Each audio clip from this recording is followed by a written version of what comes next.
Viżjoni ċara s-settur tal-enerġija u l-Ene Malta u flimkien mal-impenn tal-ħaddiema, l-Ene Malta mhux biss ma żvinaġġ imma issa mixja fuq sisin sodi.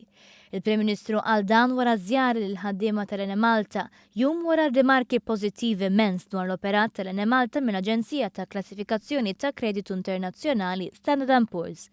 Rapporti li fi kliem Joseph Muscat jagħmel żewġ punti ċari.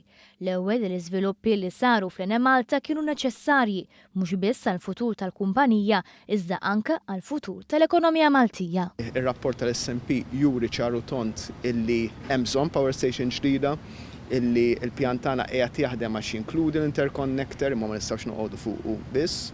U jidentifika sfortunatament threat waħda li jonqos għall-Ene Malta u threat hija l-kap tal-oppożizzjoni li għax jgħid li jekk tinbidel din il-politika tal-enerġija din il-kumpanija tista' terġa' tiġi arku bdejja. Dan sforz l-aġir li raw min-naħa tal-kap tal-oppożizzjoni sissa. Jien ċert li Standard & Poor's qalu dak l-argument u għamlu dal-punt għax raw ix-xenata li għamel kap tal-oppożizzjoni fil-Parlament fejn qabad iqatta' kopji ta' kuntratti validi għall ħares gvern.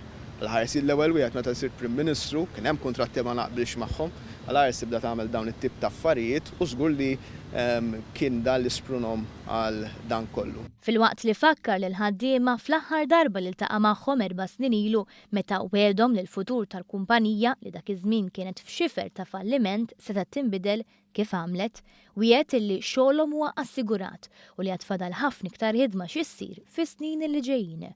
Preżenti iżul il-ħaddiema kien hemm il-Ministru Konrad Mizzi illi rrimarka kif minbarra li l-Ene Malta naqset it-tariffi, it-trapp u l-emissjonijiet fl-aħħar 4 snin irnexxielha tinvesti iktar, iżżid il-bejħ, tnaqqas id-dejn bin-nofs, tnaqqas is-ser u tiġbor il-ħlasijiet dovuti.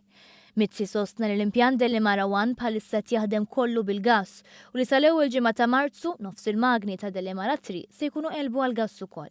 Filwaqt li l-kap eżekuttiv tal-Ene Malta Fredrika Zoppardi iddeskriva ir-rapport bħala ċertifikat għal ħaddiema tiegħu li jirrikonoxxi l-isforzi kollha tagħhom.